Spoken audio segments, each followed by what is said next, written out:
All right, Alexander, let's talk about a speech that National Security Advisor Jake Sullivan made, I believe, to the Brookings Institute, if I'm not mistaken. He made this speech a couple of days ago, but it seems like we're now just getting information about the speech or analysis on this speech. And it's a speech that's focused on economics, which is interesting. I never pictured Sullivan as someone who thinks in economic terms. He's the national security advisor. Obviously, security and finance and economics are connected, of course. But I've never heard him give this type of speech focused on finance and economy. What do you make of this speech that he gave? I find it an extraordinary speech, a very, very bizarre speech indeed. And you're absolutely correct. I mean, this is not the kind of speech you would expect to come from the National Security Advisor. And I'm going to suggest why Sullivan gave it, because it's not really about economics at all. When you drill down, he talks about how one particular, the previous economic system, the globalized economic system, was about making every country in the world, taming every country, making it part of the system, the globalized system, and how one country in particular didn't play according to these rules, and that's become a sort of menace and a danger. And that, of course, country is China. And this thing is really all about China at the end of the day. It's not really about economics. Having said that, it is an extraordinary speech. First of all, Sullivan is not an economist. I mean, that's absolutely clear when you read it. He's not somebody who understands economics or supply chains very well. It's somebody who's read a couple of articles about this, read people like James Galbraith and, other people like that, read a few of this, put it all together, made a speech out of it. And he talks about essentially an investment-led industrial strategy, repudiating the policies of the last 30 years, an end to globalization. He talks in this kind of way. The Washington consensus is over, the globalized economy is over. We must instead focus on rebuilding our domestic industries. We must have an industry-first policy based on investment. He's very, very keen on, promoting investment and development of the high-tech sector. He talks endlessly about chips, for example. He talks about building up supply chains and essentially creating tariff barriers, a high wall around a small yard. Very odd things, which I don't completely understand, even what he's talking about. Well, I'm going to say what it is. If you remember, when the Biden administration came in, Plan A was massive financial stimulus, spending on every conceivable project that was going to accelerate, turbocharge the US growth rate. And if you drill down, the intention was to catch up with, and if possible, even overtake China in terms of GDP growth. And what you and I said at the time, all you need to do is go back to our programs in early 2021. We said that all that would lead to was higher inflation, which is exactly what it did. That didn't work. We didn't get higher growth. China's growth rate this year is much higher than the US growth rate is this year. So we now try Plan B. We've now realized the Ukraine war has exposed how important it is. We realize how our industry is hollowed out. Interestingly, Sullivan himself uses that word. He says that the US industrial base has become hollowed out. So what we're going to do is we're going to rebuild our industrial base. He doesn't explain how that's going to happen. He doesn't give anything remotely approximating to a real plan. He refers to a paper that someone else has produced, but again, it's clearly that this isn't a plan, anything really thought out there. what it all amounts to is lots of money going to particular sectors of the economy. Ultimately, I suspect most of it will end up with the military-industrial complex. More money, if it's all going to be spent on a small range of products with higher barriers, tariff barriers all over the place. That's all that's going to lead to is goods shortages because you're not importing things at the rate that you need to, and higher inflation. So it's another way of getting more inflation into the economy, even if Sullivan himself doesn't understand it. But that's what he's going to do. If you really want an industrial policy, you would go about it in a completely different way. You would, first of all, want to build up a political consensus behind it. That means talking to your adversaries, not going on all the time about, how terrible MAGA is and what a threat to democracy it is. You'd need to reach out, build a consensus, because logically, this is something that has to be carried out over many administrations. You're not going to just do it overnight. You'd have to bring in companies, you'd have to get engineers together, you'd have to get some kind of planning system worked out. This would be a project, for, as I said, for decades. But that's obviously not what Sullivan understands. He wants to do it all in a hurry, 4 years in, sort of 20 years in 4, or whatever the famous slogan from Brazil was back in the 50s. What that produced was, as people said, 20 years inflation in 4. And this is exactly what this is going to do as well. Yeah, what worries me with this speech from Sullivan is that he was one of the main forces that drove the conflict in Ukraine, that pushed for this proxy war in Ukraine, and not only the military war. He was one of the drivers behind the economics, shock and awe sanctions war as well. Do you see Sullivan as being the driver behind something similar with China, whether it's a military, economic, or both? Well, this is exactly what this is all about. As I said, this speech is really about China. It's about competing with the Chinese manufacturing colossus. He's understood now that manufacturing matters. So he's gone out, he's culled all these various articles, as I said, from people like Galbraith and Stiglitz and Robert Reich and all those people. He's put it all together. He's come up with this very incoherent speech.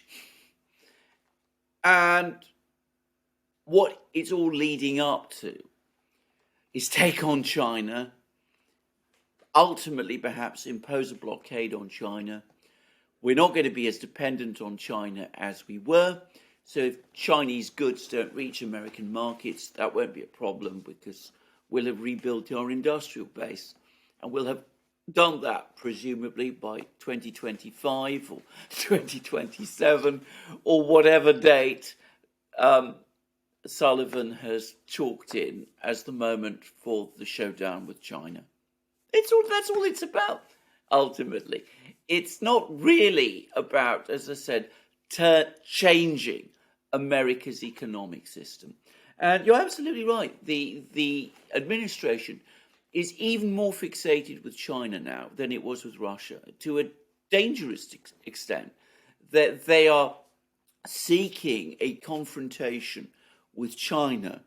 And this half-baked speech is a half-baked plan to prepare for that confrontation economically. Yeah, I have to say that Sullivan giving a speech like this to me signals that much of these DC warmongers are kind of tired of the Ukraine project. It's almost like they're tired of this of dealing with this thing.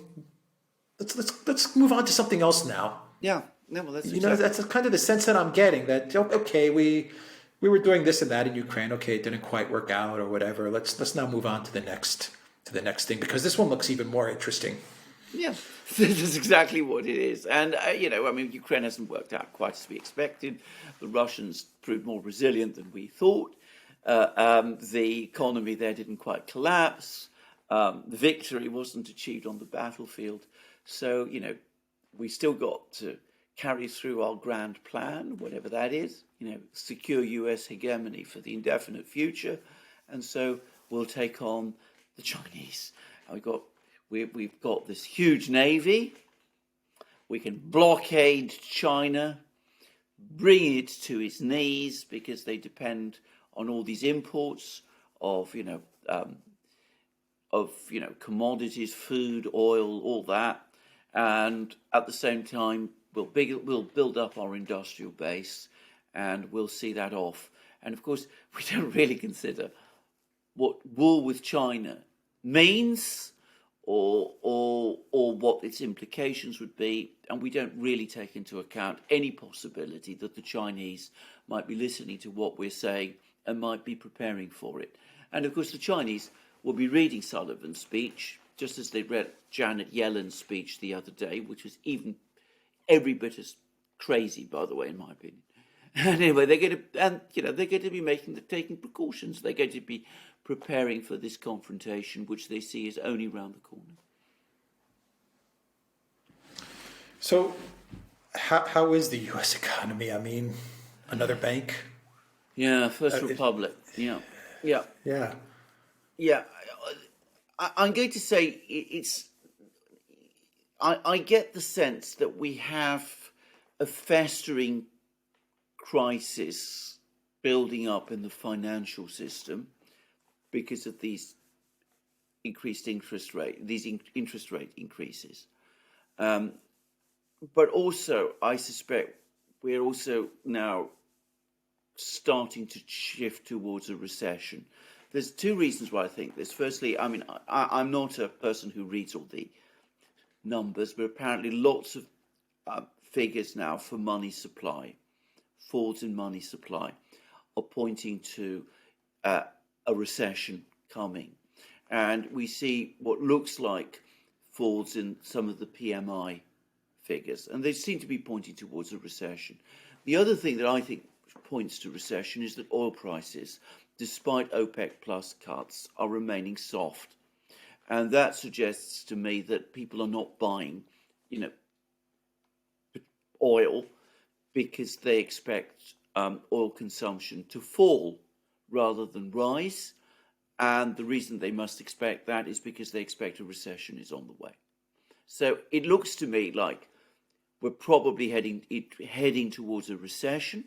These interest rate increases, which were triggered first by that massive overspend in 2021, then by the sanctions war in 2022 and the inflation that the first caused and which the second prolonged and made worse.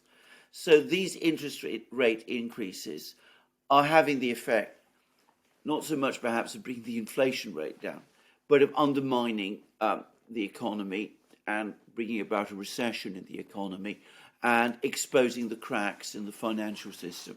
By the way, in that speech, Sullivan himself spoke about cracks in the economic system. Though he didn't really explain what they were, but there are clearly cracks in the financial system. There's clearly excessive indebtedness and there's liquidity problems. There's already talk of a credit crunch. And, we could be seeing recession perhaps in the autumn, winter, which, by the way, if it happens, I would have thought would be very, very bad news for the Democrats and for Biden going into the 2024 election. Yeah, that's why they're going to do everything in their power to make sure it doesn't happen. Yeah, absolutely. Indeed. There's going to be heavy pressure on the Fed, I think, especially after the First Republic affair. The First Republic affair is interesting because it suggests that those problems in the banking system that we saw in March are still there. There's clearly more banks involved. If you go back to the 2008 crisis, which I'm sure you remember, the problems in the banking system first surfaced in the summer of 2007. And we had a number of small banks or smaller banks fail or run into problems over the course of 2007, early 2008. but it didn't look like we were heading towards a systemic crisis in the financial system. And then suddenly, like an earthquake, it took place in the autumn of 2008. And it's starting to look as if that pattern is beginning to repeat itself. We have problems with one smallish bank here, another smallish bank there. It hits a bigger bank, Credit Suisse, and the 2008-7 crisis, the credit crunch, the problems there also affected some European banks. In fact, they started in 2007 with the French banks, as I remember. And then suddenly you get this tsunami or vast earthquake, and it becomes clearer that these problems were much more systemic than it seemed to be the case at the beginning. And I think this is starting to look like the same thing. We also know, by the way, that in 2007, the US economy was already in recession. It was in recession before people fully understood that. It took going back over the statistics later for people to understand this. And I wonder whether the same isn't the case now, that the US economy may already be a lot softer than people realise, might be in recession already, with the interest rate increases, the fall, as I said, in money supply, the fact that we're seeing PMI figures going down, and as I said, with all these problems in the banks. So perhaps a big recession, crisis on the horizon. I have to say, if that's what we see, we can forget about Ukraine. Nobody's going to be interested in Ukraine, in the US or indeed in Europe in that case. And probably the end of the Biden administration as well. He's not popular already. Well, his favorability ratings are down to 37%, pretty low. Nobody wants Kamala Harris as president. She's apparently going to be the vice president still. They haven't come up with anyone else. So I think in that kind of situation, if we see a big recession, who is going to vote for Joe? I wouldn't worry about anything, Alexander. Sullivan's on the case. Oh, Sullivan's got it all worked out. Yes. Wonder Boy, Golden Boy, Yeah. Jake Sullivan. All right. Oh boy, okay. We'll leave it there, theduran.locals.com. We are on Rockfin, Rumble, ODYSEE, BitChute, and Telegram. Go to Duran Shop, 10% off. Use the code. Good day. Take care.